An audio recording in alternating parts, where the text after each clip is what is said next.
Hey guys, Martin here. This is we're still here. I apologize for how late this one is.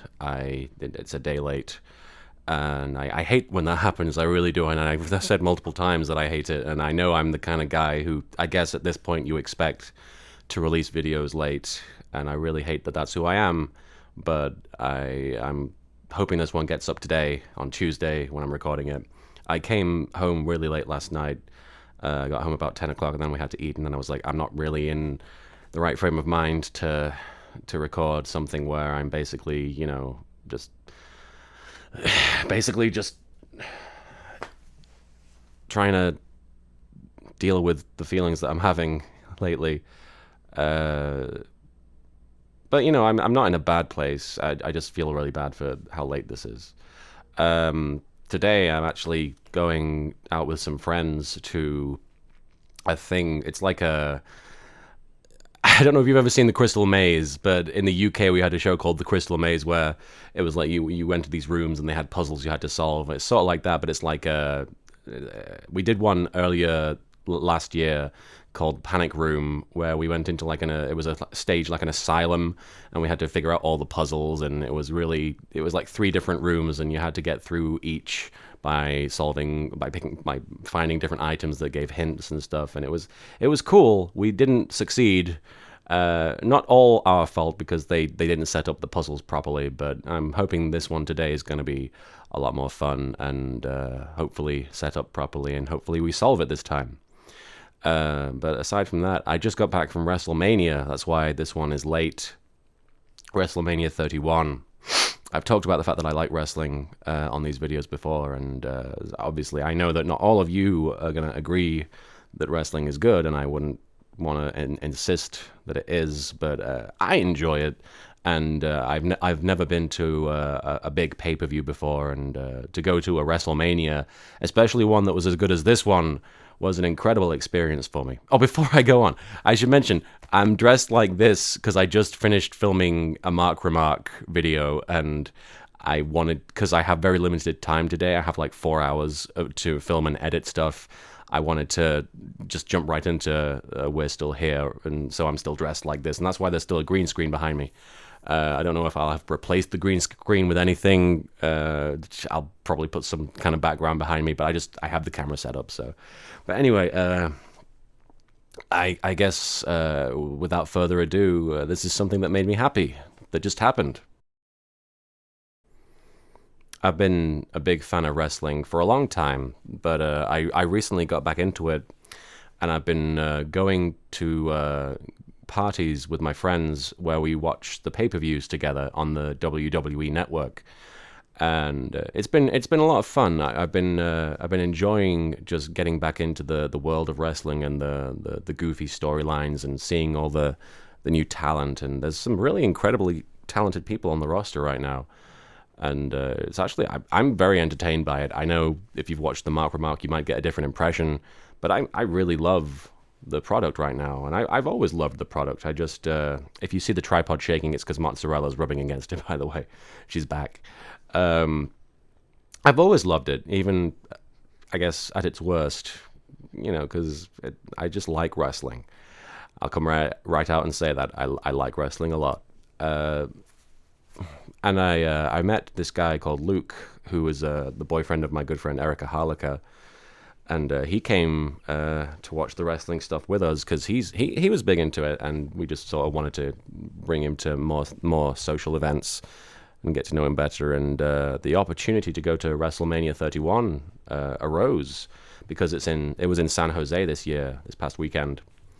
And I wanted to go, but I didn't want to go alone for multiple reasons. I didn't want to just go to an event like that, as one person. That's a weird.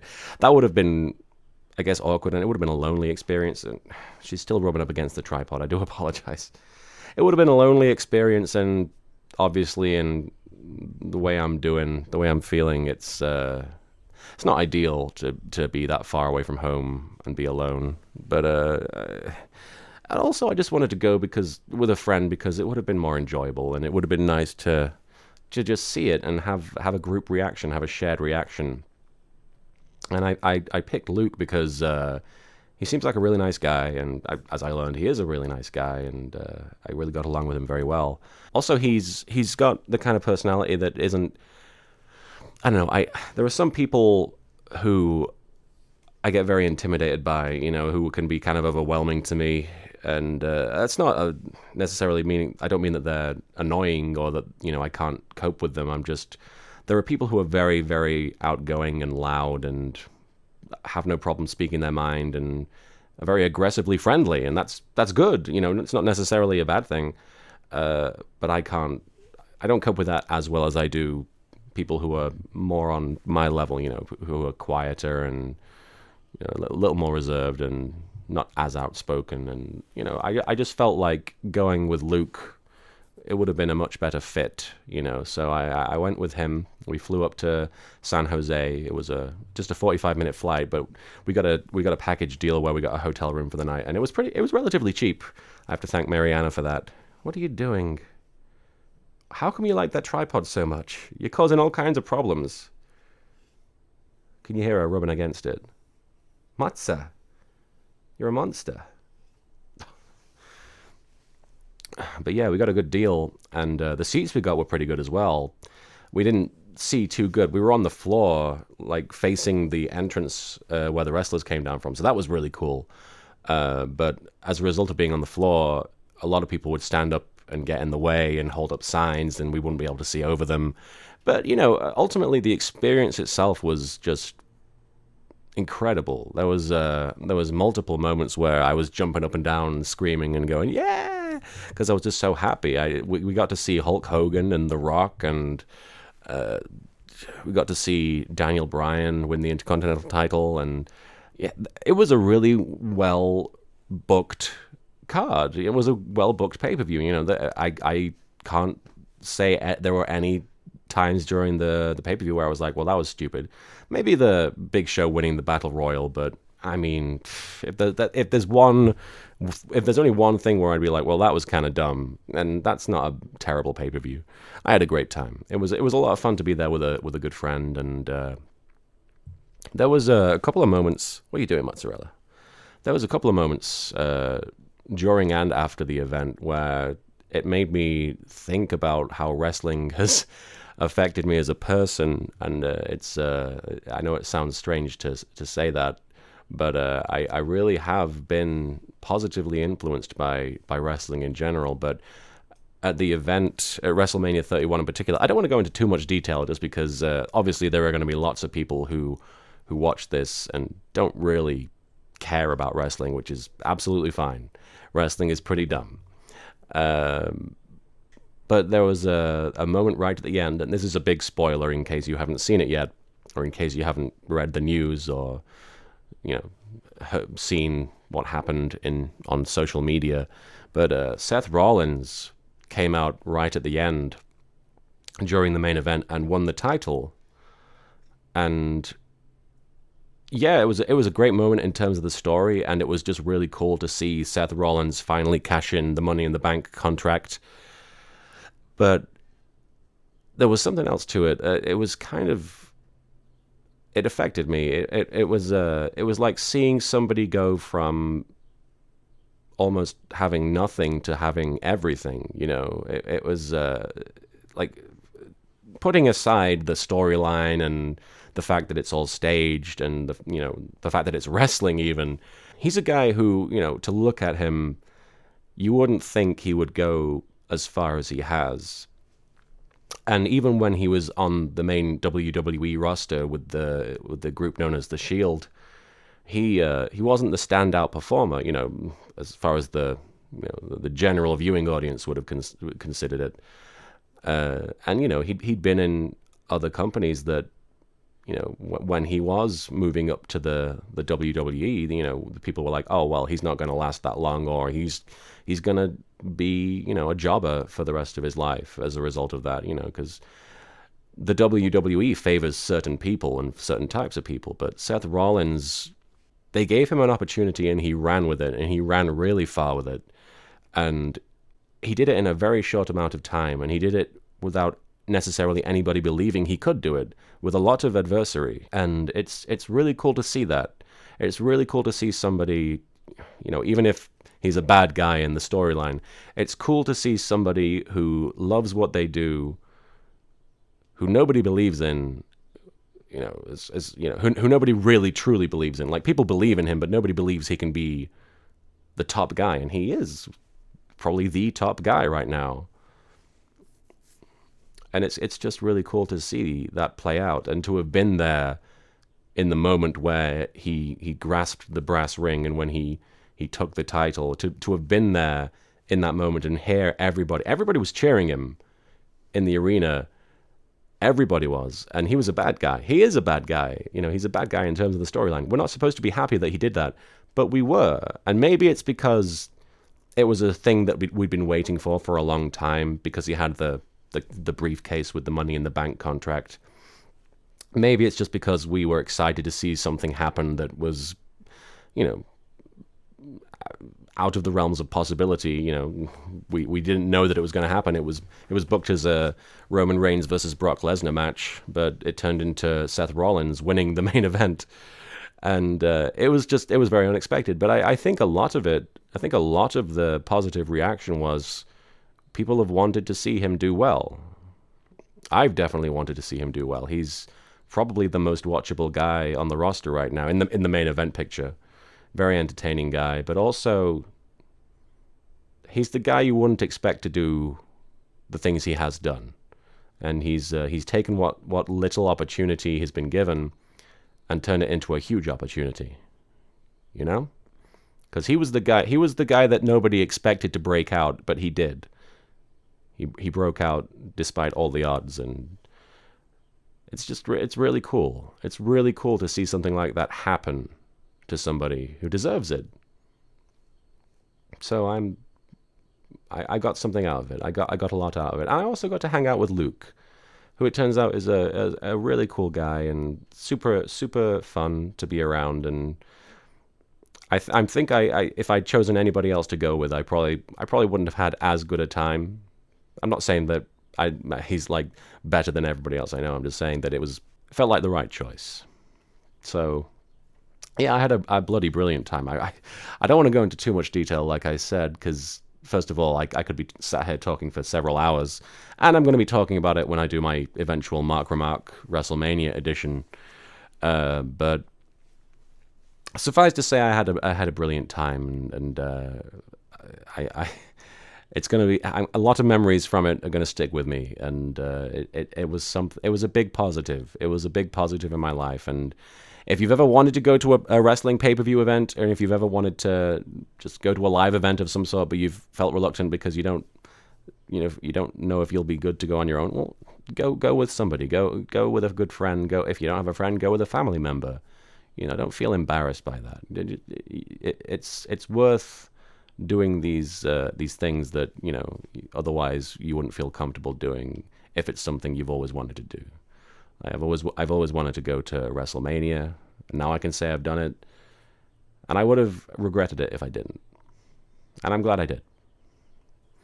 This wasn't a very good.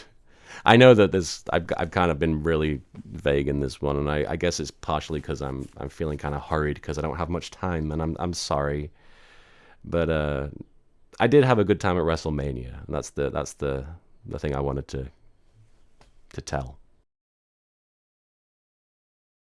I'm sorry, guys. I've tried multiple times to talk about different subjects, but I don't think I'm in the right frame of mind to do it. I'm too stressed out, and I'm getting too emotional, and I don't want that to be something you see if you're trying to recover from this. But I do want to say that there were people asking about the friends that I've lost as a result of my depression, or the friends that I've distanced myself from, I should say. I haven't really lost any friendships that I know of. I hope not.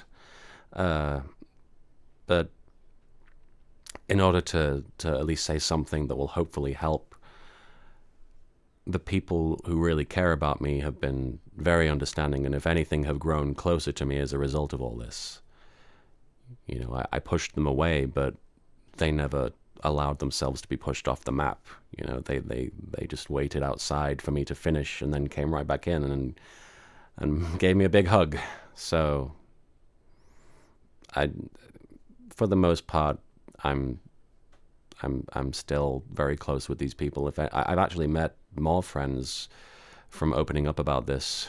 So if people were asking because they were worried, I don't want you to worry about that. That's the least of people's concerns. It should be like the main concern should be you getting well and me getting well. And I'm on my way, and I hope you are. But I've not lost. I've not lost anything as a result of this. I don't think I have. I don't think I've lost anything. I think I've gained a great deal more than I've lost. I've gained clarity, and I've gained some self-respect, and I've regained my will to live. And that's really important. And I know I wanted to talk about something that involves depression that affects me and that I could possibly help you with, but right now I can't do it. And I don't want to feel like I failed you guys. I haven't. I don't feel that I have. I'm still talking. I'm still here. Just this week I can't. I really tried. I sat here for like half an hour trying. But I want you to know that I'm doing okay. I'm doing okay. I'm just sometimes I struggle. And today I struggled a little bit. But I'm okay. And I hope you're okay. You're going to struggle at times. You might even be struggling right now. But struggling means that you still have the will to keep going. If you just let everything roll over you, if you just lay down and let life kick you in the teeth, that would be one thing. But if you I don't know what to say. But I hope you have a good rest of the day and rest of the week. And I will be here next Monday. I'll definitely have something to talk about. I'm sorry about this one. But I hope the rest of your week goes okay. The mozzarella was on the floor for half of this, and so I'm gonna end on a positive note and show you some footage of her while I'm talking right now. I'm like I said, I'm going to hang out with my friends later and do the puzzle room thing, and that's gonna be fun. And then I have to go. I'm flying to New Jersey to hang out with. I talked about her in my video last week. I talked about Katie. We're gonna hang out with her and see a musical. It's a really good one it's based on the Hunchback of Notre Dame musical that Disney did. But we're seeing that, and it's tremendous. And then I'm going to MTAC, which is Middle Tennessee Anime Convention, and I'm going to see a lot of old friends, and I'm going to see a lot of cool people, and I hope I see you there. And please do say hi if you get a chance. I really would appreciate that, and let me know if you're doing okay, because that means the world to me. All right, well, I'm going to sign off because I have to get to editing this and I don't have much time. So, all right, take care, okay?